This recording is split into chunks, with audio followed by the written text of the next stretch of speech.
Alhamdulillahirabbil alamin. Wassalatu wassalam ala asyrafil anbiya'i wal mursalin wa ala alihi wa sahbihi ajma'in. Subhanaka la ilma lana illa ma 'allamtana innaka antal alimul hakim. La haula wa la quwwata illa billahil aliyyil azim. Rabbi shrah li sadri wa yassir li amri wahlul 'uqdatam min lisani yafqahu qawli. Allahumma aftah alaina bi futuhil 'arifin bik. Allahumma ij'alna minal ladzina yastami'una al-qawla fayattabi'una ahsana. Allahumma 'allimna mimma jahilna wanfa'na bima 'allamtana wa zidna 'ilman nafi'a ya rabbal alamin. Qala Syekh Musannif rahimahullah ta'ala wa nafa'na bihi wa bi 'ulumihi fid dharain amin.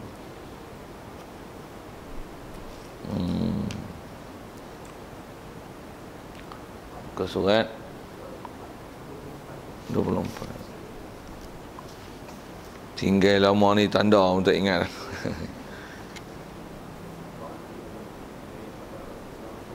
Oh, betul. Kata Musannif rahimahullah ta'ala soal muka surat 24. 5 baris pada bawah tu. Soal apa arti wajib percaya dengan segala rasul? Jawabnya, wajib atas setiap mukallaf percaya dan i'tiqad ada bagi Allah Ta'ala beberapa banyak Nabi dan Rasul-Rasul. Hanya yang wajib diketahui dengan kepada kita dengan tafsilnya 25 jua.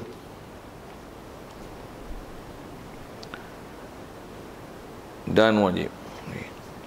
Kata sekalian, pertama sekali, marilah kita rasakan syukur, terima kasih ke Allah Ta'ala. Syukur kita nikmat hidup yang masih Allah Ta'ala beri. Syukur kita dapat Islam, yang kita Islam sejak kecil lagi. Lebih-lebih lagi syukur kita ke Allah Ta'ala yang Islam kita, Allah Ta'ala tak biarkan kita dalam keadaan baka dan keturunan saja, tapi dijadikan kita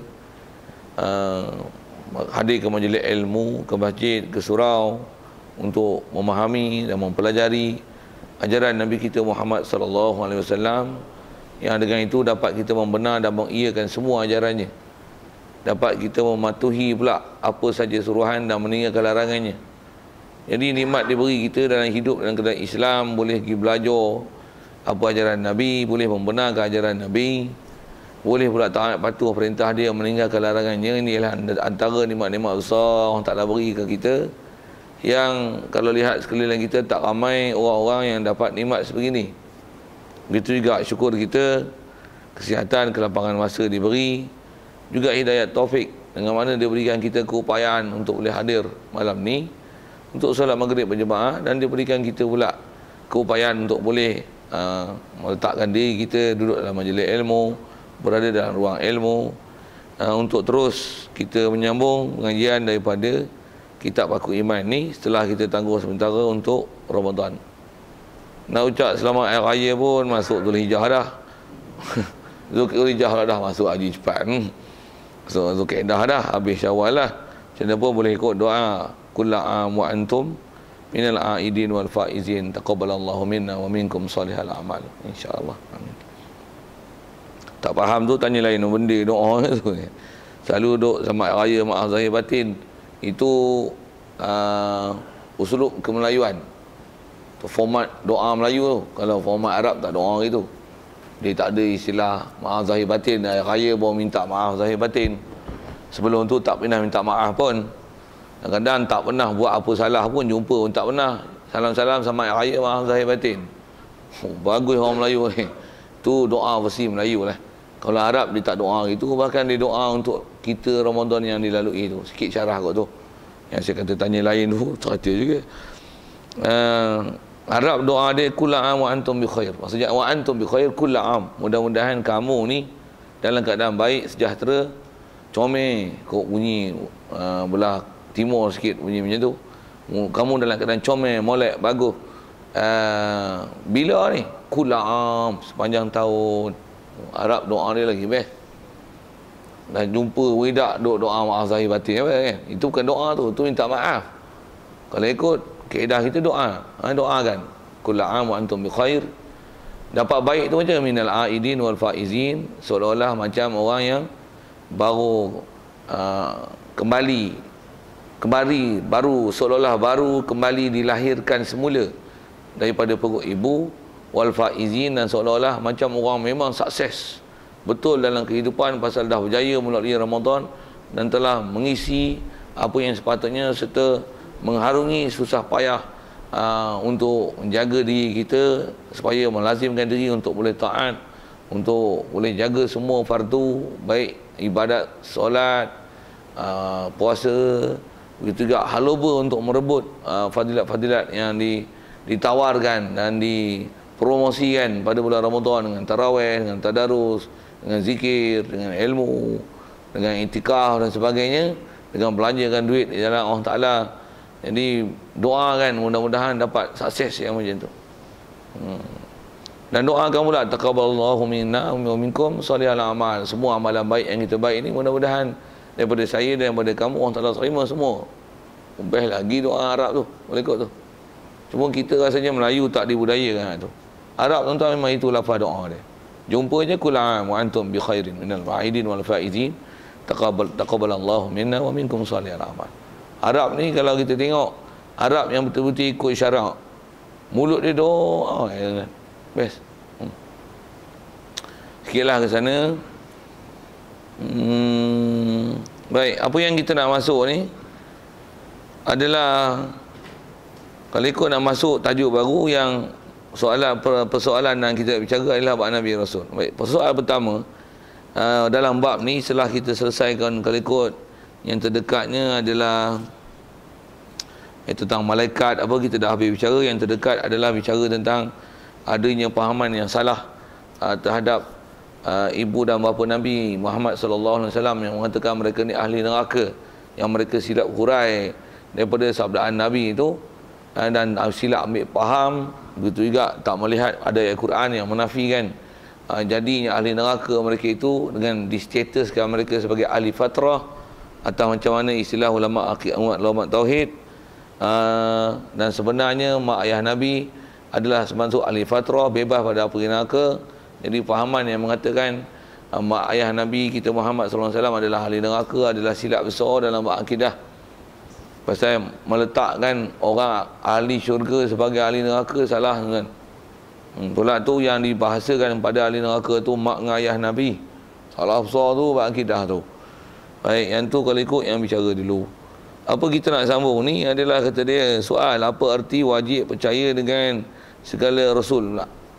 Jadi kalau kita tengok rukun iman seterusnya, beriman dengan Allah Ta'ala, beriman dengan malaikat, kalau ikut dah selesaikan, beriman dengan rasul, maksud situ. Kita selalu sebut percaya. Percaya tu bahasa Melayu kita pakai selalu dah, cuma kalau upgrade kan sikit istilah bahasa Melayu tu, percaya tu maksudnya apa? Percaya dengan mana membenarkan, mengiyakan, ikut syarahkan kalimah percaya tu, memperakui Nabi-Nabi dan Rasul. Jadi dia punya perkataan tu umum dan topik dia agak besar sebenarnya, cuma dia nak syarahkan ke kita apa murad, apa maksud, what's the meaning, dan apa dia punya explanation yang kita kena ambil bila kita kata Muhammad Rasulullah tu suku, ataupun kita sebut dengan rukun iman seterusnya kita bicara ni lah antu'mina billah wa malaikatihi wa rusulihi, dan beriman dengan rasul-rasulnya. Jadi kata dia apa maksud? Jadi ada beberapa perkara yang kena perhati situ. Memenuhi semua terma dan syarat ni barulah dipanggil beriman dengan Nabi dan Rasul. Ada kesilapan walaupun satu dalam bab Rasul, sedangkan itu adalah sebahagian daripada jumlah yang sepatutnya diimani. Contoh mudah, semua Nabi yang Nabi dan Rasul ada Rasul kena diiktiraf dia ialah Nabi dan Rasul.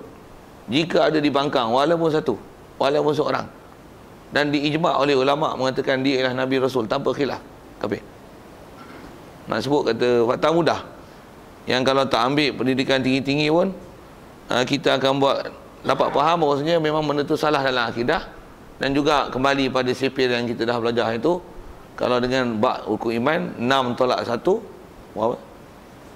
Kosong, bukan 5 lah. Saya bukan tanya soalan matematik saya tanya soalan iman. Iman 6 tolak 1 kosong. Bahkan dalam konteks Rasul, kalau kata Rasul yang 25 orang tu, 6 tolak 1 kan 1, 6 tolak 1/25. Macam mana? Kosong. 1/25 tu tak kira mana-mana Nabi. Hatta Nabi yang pertama sekali pun, Nabi Adam. Dia kata Nabi Adam bukan Nabi, bukan Rasul. Dia ialah manusia biasa. Baik. Pelik sedangkan kita kata dia Nabi Rasul. Dan setiap Nabi Rasul mesti maksum. Apa-apa isu nanti jom kita bincang. Dan kita tengok nanti sebenarnya ada i'tiqad yang khususnya kalau nak sebut nanti insya-Allah kita jumpa dalam bab Wahabi dan sebagainya. Mereka ni adalah orang yang salah dalam bab i'tiqad Rasul. Khususnya dalam bab Nabi Adam. Kita jumpa nanti kalau sebut awal-awal ni Nabi apa salah bab Wahabi kan. Kitab yang saya ada pegang, kitab yang dikarang atas nama Akidah Ahlussunnah wal Jamaah. Nama Akidah Ahlussunnah wal Jamaah. Tapi pengarang dia Muhammad Saleh Utsaimin. Saleh Utsaimin ni salah seorang daripada ulama besar Arab Saudi Arab Saudi ni masyhur dengan bahasa orang selalu sebut Wahabi-Wahabi tu lah. Antara isi kandungan kitab dia tu tuan-tuan, dia bahas, saya tak ingat muka surat juzuk apa. Memang dia satu jilid je yang ada kat tangan saya. Dia tulis nama Akidah Ahlussunnah wal Jamaah dan dalam buku tu dia kata fi i'tiqadina, pada i'tiqad dia, dan dia mendakwa itu adalah i'tiqad Ahlussunnah wal Jamaah. Dia kata Nabi Adam ni ialah bukan Nabi dan Rasul.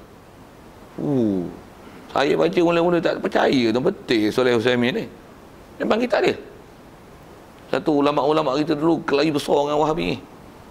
Kita tak pernah dapat, kita dapat ni kitab ni dalam masa tempoh baru dalam setahun tu lah. Kita dulu dengar Wahabi gitu-gitu je. Saya memang sebelum ni dalam proses pencarian mana kitab dia punya tu. Sebelum tu saya hanya dapat nota-nota je. Selalu pun ada yang dia bagi, dia ada apa, nota kecil-kecil dia punya sebut itu je dengan ceramah-ceramah dia. Yang ni kitab karangan ulama dia. Yang ulama dia kata gitu.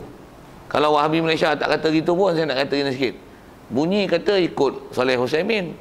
Tapi tok guru dia tu kata Nabi Adam tak Nabi Rasul, dah disanggahnya pula. Jadi pining dia orang ni. Sikitlah bab-bab tu. Jadi kalau tak i'tiqad Nabi Adam tu bukan Nabi Rasul, bagus. Memang sepatutnya macam tu. Bahkan kalau ulama besar macam mana pun, syekh terror macam mana pun, tolak Nabi Adam sebagai Nabi Rasul, kafir besar-besar terang-terang kan. Kalau dia orang kata dia orang ulama besar duduk Mekah pula tu, hampa-hampa ada, ustaz pun tak ada, jadi imam tak boleh. Dia jawab apa? Jadi imam tak boleh pun kalau ada kafir-kafir lah weh. Kalau kata imam besar kali pun duduk Mekah kali pun, kalau i'tiqad salah lah weh. Tak semestinya duduk Mekah semua betul ni. Zaman kita ni lah zaman fitnah bab ilmu, bab-bab macam ni. Baik. Saja layang hak tu dulu pasal ngaji sejuk je, dia tak sedap lah. Sembah lu. Ada ke bab macam tu? Ada kan, kita tak perlulah ngaji ni. Satu, bila ada orang yang tak faham jelas apa yang sepatutnya kena i'tiqad tu, itu yang merepek dia tu. Yang kalau sebut sekali lagi bab Nabi, kita akan jumpa nanti bila kata beriman dengan Nabi-Nabi dan Rasul, antara term condition yang perlu dipenuhi untuk sah kata iman dengan Nabi dan Rasul, wajib i'tiqadkan Nabi Muhammad penutup Nabi Rasul. Kalau ikut common knowledge tu, semua orang berkat tahu. Dalam keadaan macam tu pun ada Rasul Melayu, ada Nabi Melayu, ada Nabi Indonesia.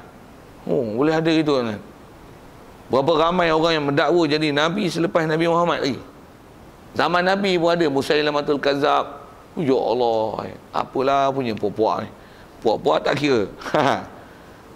Nak kata apa? Yang ni yang kata kena belajar, kena faham elok-elok.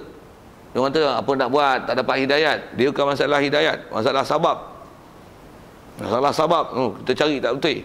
Antara sebab kita curai apa? Tak pergi ngaji elok-elok. Ataupun mengaji, yang saya selalu sebutkan bahasa orang putih, because you not ensure yourself you get information from the right person. That's why. Dan dapat information not from the right person, so you be the wrong person lah. Dapat maklumat daripada Syiah, you go Syiah, you go to Wahabi, dapat i'tiqad Wahabi. You apa pun tak mengaji, you gila babi, apa pun tak tahu. Pasal apa? Pasal you tak ensure yourself you get information from the right person. Although you are Muslim, since during your mother born, you burn apa sejak pada ibu kita lahir dengan kita, walaupun kita dah Islam, jangan tak tahu Islam kita zero, kita punya knowledge zero. Takkan ada pengetahuan kita tentang Islam, tentang iman, melainkan except you learn it and ensure yourself you learn it from the right person. Satu, kita tengok macam-macam pahaman dalam bab Islam ni. Pasal apa? Pasal dia dapat Islam not from the right person. Kita kata jangan kata Islam hak Rasulullah dah 1004 tahun dulu. Maklumat tentang Selangor pun you not get information from the right person, you pinning.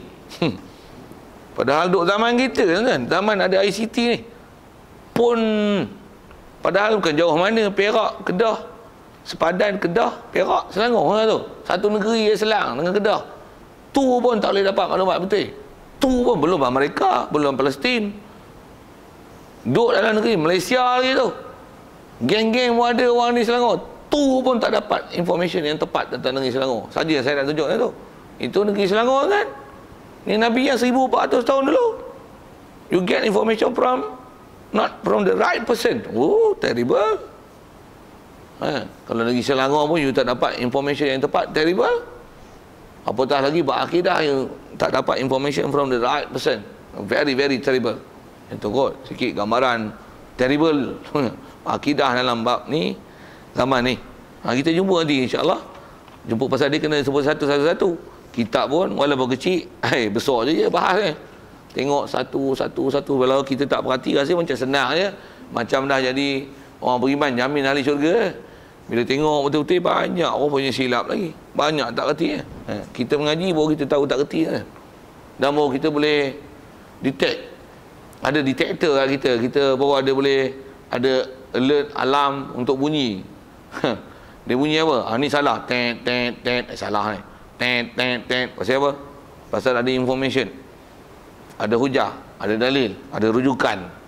Tu kitab tak ada lagi buat keluar. Rasa dah habis kalau biar kan nanti buat lain. Kalau tak ada, orang tak ada buat keluar. Ada lagi? Ada lagi. Buat keluar. Kod ada yang berkendakkannya. Kalau agak-agak murah kan kita jual mahal sikit, RM50 sebuah. Pasal ada tu, pasal ada kan. Saya sebut je. Pasal tak ada nanti saya nak bawa balik. Kat rumah saya tak ada langsung, ada orang nak cari. Baik. Soal, apa arti wajib percaya dengan Rasul? Baik. Jawab bagi permasalahan tu. Cuma dengan satu hari baca tak habis ni, kena pastikan kelas anda terus menghadiri kelas yang sepatutnya dihadirilah. Baik, pertama, wajib atas setiap mukallaf percaya dan i'tiqad ada bagi Allah Taala beberapa banyak nabi dan rasul. Dia nak isyarat apa tu? Yang ni bahasa Jawi lama, tuan-tuan, bahasa klasik betul. Dia ambil betul-betul format Arab. Apa maksud yang dia nak cerita ni? Maksudnya kaedah umum beriman Nabi Rasul, berapakah bilangan sebenar Nabi dan Rasul? Cukup dengan i'tiqad Allah Ta'ala hantar Nabi dan Rasul ramai. Cukup. Dia tak umum i'tiqad beriman pada Nabi dan Rasul. Allah Ta'ala hantar Nabi dan Rasul ramai. Dia gunakan bahasa gini, ada bagi Allah Ta'ala beberapa banyak Nabi. Itu maksudnya wajib i'tiqad beberapa banyak Nabi. Itu maksudnya i'tiqad Allah Ta'ala hantar Nabi ini ramai. Itu maksudnya. Begitu juga dan Rasul-Rasul. Maksudnya Allah Ta'ala hantar beberapa banyak Rasul-Rasul. Apa maksudnya? Wajib i'tiqad Allah Ta'ala hantar Rasul ramai lah. Tu 25 tu apa? Itu yang termaktub dalam Quran, namanya specifically, secara khusus, tanpa khilaf, mereka adalah Nabi dan Rasul. Yang tu memang sanggah satu je kapir tu. Contoh macam Nabi Adam tadi. Ada pun lain pada 25, umum i'tiqad cukup macam ni. Apa dia? Allah Ta'ala hantar Nabi dan Rasul ramai. Berapa angka sebenarnya? Wallahu alam, sama ada ke Nabi ataupun Rasul. Itu adalah yang kuat mengikut kaedah ulama ahli sunnah wal jamaah. Walaupun rasanya kalau saya tanya tuan-tuan boleh jawab, ada beberapa angka yang sering disebut dalam bab Nabi Rasul ni yang dah famous di kalangan orang Melayu. Walaupun dah famous, cuma angka tu dia taklah salah dan sesat, tapi itu bukan yang memang angka yang kena i'tiqad. Okay. Tanya sikit, Nabi berapa ramai? Yang tuan-tuan pernah dengar, dah pernah belajar, tak pernah dengar, macam bodoh, tak tahu apa. Ada bisa dengar? Nabi ramai mana? Tu angka dah 124,000 yang kita duk biasa dengar. Angka yang sering didengar disebut. Kadang ustaz-ustaz pun sebut. Tuan-tuan tak pernah dengar tu, tak kerti sebut. Maksudnya mungkin dengar tapi buat tak dengar, mesti blur. Dan information tu tak ada simpan dalam kepala kot lah kan. Macam mana pun tu kena ke Rasul. Sekali kita lipat balik tu. Nabi lah Nabi 124,000. Bahasa lama seketi 2 laksa 4,000 bahasa dia macam tu. Rasul pula berapa? Okey, 313. Angka yang cukup famous. Macam mana pun nak sebut apa? Angka tu walaupun famous, tak wajib intikad angka tu. Betul berapa sebenarnya Nabi Rasul? Tak ada siapa yang mengetahui sebenarnya berapa Nabi Rasul. Mana tahu? Tak tahulah. Kalau rujuk pada Quran sikit, Nabi Rasul ni ada orang Ta'ala isyaratkan dalam Quran. Ke Rasulullah sendiri, orang Ta'ala ada sebut gini dalam Quran. Surah mana, ayat mana, tak apai surah dan ayat lah. Kita lajak-lajak mulut sebut ayat Quran yang kita biasa dengar dan biasa baca je. Apa bunyi? Minhum man qasasna ilaika wa minhum man lam naqsushum alaik. Minhum man qasasna, sebahagian daripada Rasul-Rasul ni man qasasna, kami ceritakan cerita tu kepada kamu ya Rasulullah, ya Muhammad. Kan Rasulullah sendiri ada sebahagiannya Rasulullah sebut minhum man qasasna ilaik, dan wa minhum man lam naqsushum alaik, yang kami tak pernah cerita kepada kamu. Cerita pun bukan saja cerita hidup dia, cerita apa? Nama pun tak pernah disebut. Dan ada kadang-kadang yang kata nama, kadang-kadang hanya sebut Nabi angka. Sebut pun Nabiun. Sebut pun dengan angka. Surah Yasin misalnya, fa'azzazna. Macam mana? Lajak-lajak mulut yang sebut tu. Bisa fa'azzazna bisalis kan. Kami kukuhkan, asalnya hantar tempat tu 2 orang Nabi. Lepas tu fa'azzazna bisalis, kami kukuhkan lagi kedudukan Nabi tu dengan hantar Nabi ketiga. Siapa Nabi tu? Dengan spesifiknya tak disebut dalam Quran. Di atas kata ada sebut cerita pun ada sebagainya, dengar tak pernah dengar. Betul? Berapa angka sebenarnya?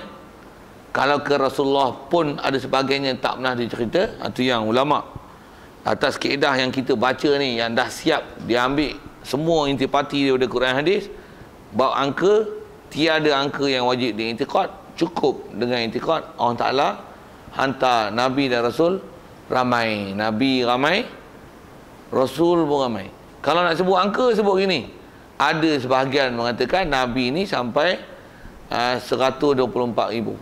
Bab Rasul ada sebahagian daripadanya yang jadi Rasul, dan angka yang masyhur disebut, dan ada riwayat sebut gitu, tapi angka tersebut tak wajib diiktikad bilangan angkanya. Angka yang disebut ialah 313. Ada riwayat 314, ada riwayat 315, menunjukkan memang angka tak wajib dipegang. Di atas 300 lebih tu, 124,000, ada riwayat 125,000, ada 123,000. Riwayat-riwayat pun sama tak kuat. Pula tu tak ada yang betul-betul kuat. Betul apa kaedah dia? Di atas angka-angka yang ribu, ratus ribu tu, apa maksudnya? Allah Ta'ala hantar Nabi dan Rasul ramai. Cukup. Siap. Jadi itulah fakta pertama yang kita kena faham dalam bab Rasul. Sikit lagi kalau bab angka tu. Kalau katalah kita memang kata Nabi memang 124,000, tak lebih tak kurang, mesti banyak tu. Ulama cadangan kalau ikut atas kaedah ulama ahli sunnah wal jamaah, kata dia akidah begitu tak comel. Tak comel pasal apa? Pasal ada riwayat sebut angka lain. Tengok riwayat 124,000 tu tak betul. Sebenarnya 123,000. Macam mana? Kita telah melebihkan 1,000 orang Nabi. Melebihkan orang yang tak sepatutnya diiktiraf sebagai Nabi, salah kan? Untuk iktikad 124,000 tu comel tak? Comel? Tu apa comel? Hak elok moleknya macam mana? Umumkan saja. Orang Ta'ala hantar Nabi, Rasul, ramai. Cukup. Ulama ajar lah. Benda dia ajar akidah ni. Tu yang kita baca kitab Tauhid macam ni. Akidah yang ulama dah ambil semua lah. Dah ambil kira semua bab. Cuma kod kita kadang-kadang tak dapat penjelasan tepat daripada orang baca kitab. Kenapa ulama tu sebut gitu? Yang tu kod kadang-kadang kita bela, rasa tak macam tak best baca kitab ni. Tapi kalau tengok semak ulama urai balik, rupanya mantap rupanya kitab ni. Tu bunyi paku sungguh rupanya. Okey. Baik, satu perkara. Macam mana pun nak sebut sikit begini. Kalau ada orang yang memang tak ada ketentuan pula, mereka ni adalah Nabi dan Rasul, jangan pula digedik-gedikkan kata maybe dia Rasul. Jangan maybe lah, diam tu dah. Antara yang kadang-kadang disebut oleh orang zaman lah ni, yang memaybe kan, bunyi putih kan, memaybe kan mereka ni adalah Nabi Rasul, siapa? Gautama Buddha. Dia kata Buddha tu boleh jadi adalah Rasul sebenarnya. Cuma kaum dia jadikan dia sebagai Tuhan dan sembah dia. Boleh jadi dia adalah Rasul pasal dia akhlak baik, dia ajar ajaran mulia, ajar akhlak-akhlak yang baik, budi pekerti tinggi. Jadi asalnya dia Nabi, tapi lama-lama orang sembah dia. Begitu jugalah itu Mahatma Gandhi ke Buddha, Gautama Buddha. Begitu jugalah ajaran Hindu yang asalnya daripada mana tu, kalau ikut riwayatnya bunyi Musa Samiri. Yang asalnya mungkin dia adalah Nabi, sampai ada kata macam-macam lah. Orang-orang yang terdekat dengan kita ni memungkinkan bahawasanya mereka itu adalah Nabi. Bab Nabi ni bukan boleh kita upgrade, kita lantik, kita letak taraf, tabalkan dia jadi Nabi, tak jadi Nabi lah. Dia terhenti di atas nafs. Mana yang tak tentu, diam saja. Bahkan kalau ada yang sebut dalam Quran pun, ada sebagainya dikhilaf kalangan ulama mengatakan dia ni Nabi Rasul. Antaranya, kalau kita sebut Khidir, Melayu macam mana? Kita sebut Nabi Khidir lah. Ini sebelah kita lah, sebelah Nusantara, Khidir masyhur sebagai Nabi. Tapi kalau masyhur sebelah-belah Timur Tengah, Khidir dia diistilahkan sebagai Rajulun Salih, sebagai orang lelaki soleh, orang soleh, bukan Nabi. Di sebaliknya pula, kita kalau sebut Luqman, ada Nabi Luqman. Kita tak masyhur Luqman tu Nabi, tapi ada surah Luqman dalam Quran. Tapi Luqman tu bukan Nabi, Indana, mengikut cuaca Nusantara. Pasal memang ada sebagai ulama kata dia bukan Nabi. Tapi di sebelah Timur Tengah mengatakan bahawasanya, banyak yang mengatakan bahawasanya Luqman adalah Nabiyyun minal anbiya. Dia lah salah seorang Nabi. Jadi nak sebut apa? Yang ada nama dalam Quran pun, yang tu pun ada khilaf ulama. Jadi Luqman adalah antara yang tak diijma' oleh ulama. Kata dia 5, ada 20 adalah Nabi Rasul. Rasul tu yang bukanlah tak Nabi tu. Begitu juga tu Luqman, begitu juga Khidir. Khidir pun adalah yang tak diijma' oleh ulama mengatakan dia ialah Nabi. Yang diijma' mana? 25 tu. Tu yang diijma'kan dia adalah Nabi Rasul. Ada pun Uzair. Uzair memang Nabi. Yang tu diijma' oleh ulama tanpa khilaf. Tapi dia bukan Rasul, dia Nabi saja. Jadi yang Rasul, Nabi lagi Rasul 25. Kalau ada Nabi yang diijma'kan, Uzair.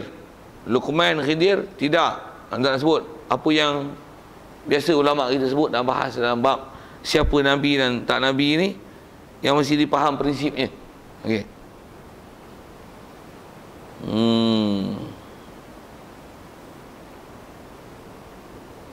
Baik.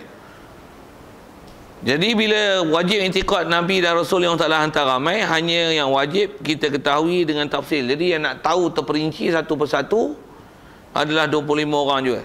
25 je. Dan 25 ni ambil mana? Daripada Quran. Sikit tanya gini, ada tak ayat Quran kata berimanlah dengan 25 orang Nabi ni? Ada? Tak faham saya tanya apa ni? Ada tak hadis Nabi kata kamu berimanlah dengan 25 orang Nabi ni, dan Nabi ni wajib diimani? Ada? Tak ada. Itu ambil mana 25? Ambil mana 25? Siapa boleh tolong jawab? Angka tu ambil mana? Hadis tak sebut angka 25. Quran tak sebut angka 25. Itu ambil mana 25 tu? Cerita dalam Quran memanglah cerita, tapi ambil mana angka tu? Kalau saya sebut ni tuan-tuan gelak je. Ha? Kuat sikit? Ujian-ujian. Tak, tuan-tuan tak faham saya soalan kot. Kan angka disebut 25. Kita ni nak pegang dengan angka. Kalau ada Quran, hadis sebut angka, kita sebut angka lah kan.